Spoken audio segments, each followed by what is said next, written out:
حضرات محترم، ابھی میں آپ حضرات کے سامنے ایک ایسی شخصیت کو دعوت صحبت دینا چاہوں گا جن کی دین کے لیے ہزاروں نگاہیں تاب رہتی ہیں، کتنے ہی کان جن کے سننے کی آرزو رکھتے ہیں، کتنی ہی راہیں جن کے استقبال میں پھول بچھاتی ہیں، اور کتنے ہی راہیں جو ہیں ان کے استقبال میں پھول بچھانے کے ساتھ ساتھ کتنی زمینیں ان کے قدم بوسی کی تمنائیں لیے رہتی ہیں۔ ان کی شخصیت گوناگوں اوصاف و محاسن کی مرقع ہے، دور دور تک جن کی نیک نامی کے چرچے ہیں۔ میری مراد عزت مآب حضرت مولانا خواجہ محمد رفیق صاحب کی شخصیت ہے۔ بڑے ہی معتمانہ انداز میں عرض کروں گا کہ تشریف لائیں اور مدارس دینیہ کے عنوان پر اپنے دل ربا بیان سے ہمیں مستفیض فرمائیں۔ شاعر کہتا ہے یہ دینی مدارس ہیں، دیکھ مت مشکوک نظروں سے، یہ دینی مدارس ہیں، دیکھ مت مشکوک نظروں سے، برائی سے یہاں تو بچہ بچہ دور رہتا ہے، یہاں دامن پہ کوئی داغ تجھ کو مل نہیں سکتا، یہاں دامن پہ کوئی داغ تجھ کو مل نہیں سکتا، یہاں تو سب کے ماتھے پہ خدا کا نور رہتا ہے۔ حضرت مولانا خواجہ محمد رفیق صاحب۔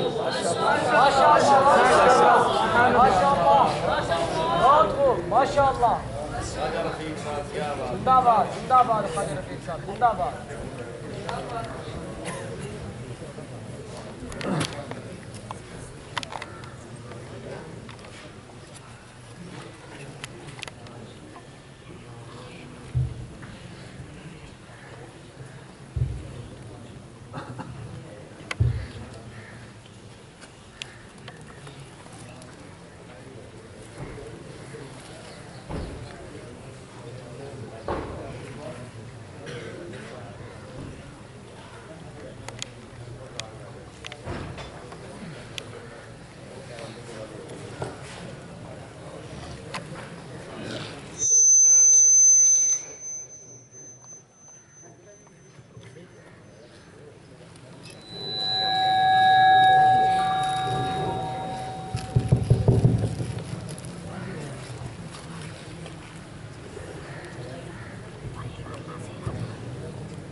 الحمدللہ وکفا وسلام علی عبادہ الذین اصطفا،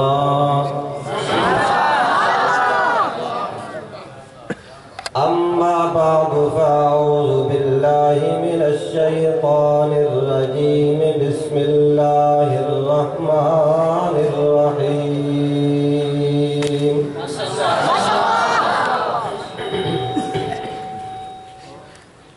لقد من اللہ علی المؤمنین اذ بعث فیہم رسولا من انفسہم یتلو علیہم آیاتہ ویزکیہم ویعلمہم الکتاب والحکمہ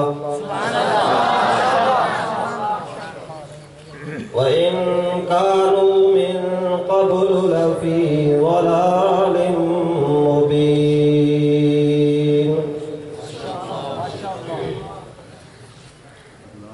وقال رسول الله صلى الله عليه وسلم: العلماء ورثة الأنبياء،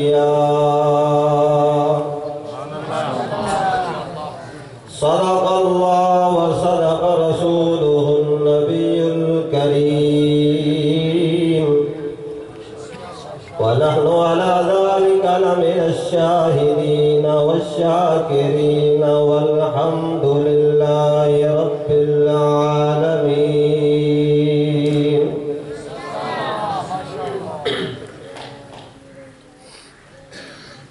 واجب الاحترام بزرگان دین، برادران عزیز، دور دراز سے تشریف لائے ہوئے معزز مہمانان گرامی، آج کا یہ خوبصورت پروگرام اپنی تمام تر برکات کے ساتھ جاری و ساری ہے۔ ہم سب کا اس دینی اصلاحی پروگرام میں مل بیٹھنا اللہ رب العزت کے ہاں مقبولیت کی علامت ہے۔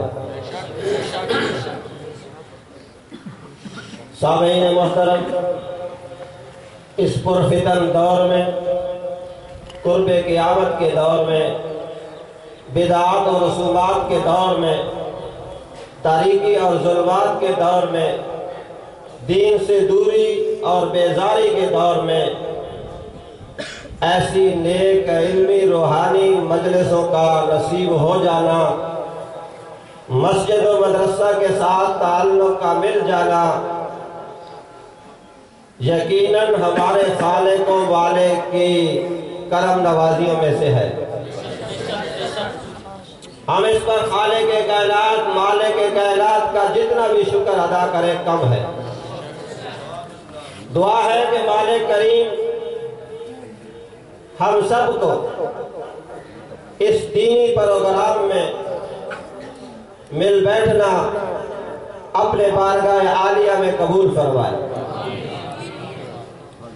اور مسجد و مدرسہ کے ساتھ اس خوبصورت تعلق کو ہمیشہ کے لیے قائم و دائم فرمائے، اور اس نیک محفل سے مکمل طور پر فائدہ حاصل کرنے کی توفیق عطا فرمائے۔ محترم سامعین، یہ مدارس ملک و معاشرے کی بہت ساری ضرورتوں کو پورا کر رہے ہیں۔ مدارس سے صرف پڑھنے والے کو فائدہ نہیں پہنچ رہا، بلکہ مدارس کے وجود سے معاشرے کے ہر فرد ہر شخص کو اس کا فائدہ پہنچ رہا ہے، کسی کو اس کا احساس ہو یا نہ ہو۔ اس سے بڑھ کر اگر یہ کہا جائے کہ مدارس کے وجود سے ملک کی فضا خوشگوار ہے اور ملک کی ترقی میں یہ مدارس معاون کی حیثیت رکھتے ہیں، جو ایک حقیقت کا اظہار ہوگا۔ مدارس میں بغیر کسی فرق کے امیر و غریب کو تعلیم دی جاتی ہے، اور تعلیم کی کتنی اہمیت ہے اس سے ہر شخص بخوبی واقف ہے۔ اور قرآن و حدیث میں سب سے زیادہ جس علم کو حاصل کرنے پر زور دیا گیا ہے کہ ہر شخص اس سے آراستہ ہو جائے، اس کے لیے مدارس قربانیاں دے رہے ہیں۔ تعلیم کا ہر شخص تک پہنچانا حکومت کی ذمہ داری تھی، اس اعتبار سے یہ مدارس حکومت کے بھی معاون ہوں گے۔ مدارس میں غریب، یتیم، نادار طلباء کی کفالت ہوتی ہے۔ حدیث مبارکہ میں ہے کہ کمزور اور مسکینوں پر خرچ کرنے والا ایسا ہے جیسے اللہ کے راستے میں جہاد کرنے والا۔ آئیے میں آپ کو ایک واقعہ کی طرف لے چلتا ہوں کہ جس سے آپ کو بخوبی اندازہ ہوگا کہ ان طلباء اور ان پر خرچ کرنے والوں کو اللہ تعالیٰ انعام میں کیا دیتا ہے۔ دمشق میں ایک مشہور قبرستان ہے جس میں اولیاء، علماء، مجاہدین، شہداء مدفون ہیں۔ اس میں ایک آدمی رہتا ہے جو قبر کھودنے کا کام کرتا تھا، یعنی مردے دفناتا تھا۔ ایک دن اس کے پاس ایک خاتون آئی، اس نے قبر کھودنے کو کہا۔ قبر کھودنے والے نے قبر کھودی، قبر تیار ہو گئی، اتنے میں جنازہ آ گیا۔ جنازے کے بعد میت کو دفنانے کے لیے دیا. جب قبر کھودنے والے نے میت کو قبر میں رکھا اسی دوران قبر کھول گئی اور جنت کے باغوں میں سے ایک باغ بن گیا. قبر کھودنے والے نے دیکھا کہ دو فرشتے آئے اور میت کو لے کر چلے گئے. جب یہ منظر قبر کھودنے والے نے دیکھا تو بے ہوش ہو گیا. ارد گرد کھڑے ہونے والے لوگوں کو کچھ نہیں نظر آیا. یہ سارا منظر قبر کھودنے والے کو نظر آیا. لوگوں نے اسے قبر سے نکالا. اسے ہوش میں لانے کے لیے اس کے منہ پر پانی کے چھینٹے مارے. جب اسے ہوش آیا لوگوں نے اس سے پوچھا کیا ہوا؟ کہنے لگا اللہ کی قسم میں نے ایک عجیب منظر دیکھا ہے. میں نے ایسے ایسے دیکھا ہے. لوگوں نے سمجھا اسے وہم ہو گیا ہے. لوگ اسے چھوڑ کر چلے گئے. کچھ عرصہ گزرا تھا کہ وہی عورت دوسری بار آئی. اس نے قبر کھودنے کو کہا. قبر تیار ہو گئی. میت آ گئی. میت کو دفنانے کے لیے قبر کھودنے والے نے اپنے ہاتھ میں لیا اور قبر میں رکھنے لگا تو اسی دوران قبر کھل گئی اور جنت کا باغ بن گئی. لیکن اس مرتبہ قبر کھودنے والا بے ہوش نہیں ہوا. فوراً قبر سے نکلا. اس عورت کے پیچھے چل پڑا. اس سے جا کے ملا اور اس سے دونوں میتوں کے بارے میں پوچھا کہ یہ کون تھے اور اپنا سارا واقعہ سنایا.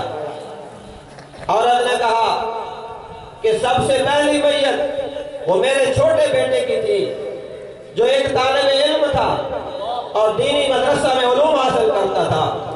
دوسری میت وہ میرے بڑے بیٹے کی تھی جو ایک ترخان تھا اور اپنے بھائی کی تعلیم کے اخراجات برداشت کرتا تھا.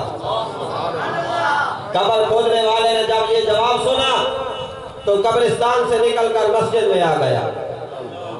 اس نے علم حاصل کرنا شروع کر دیا.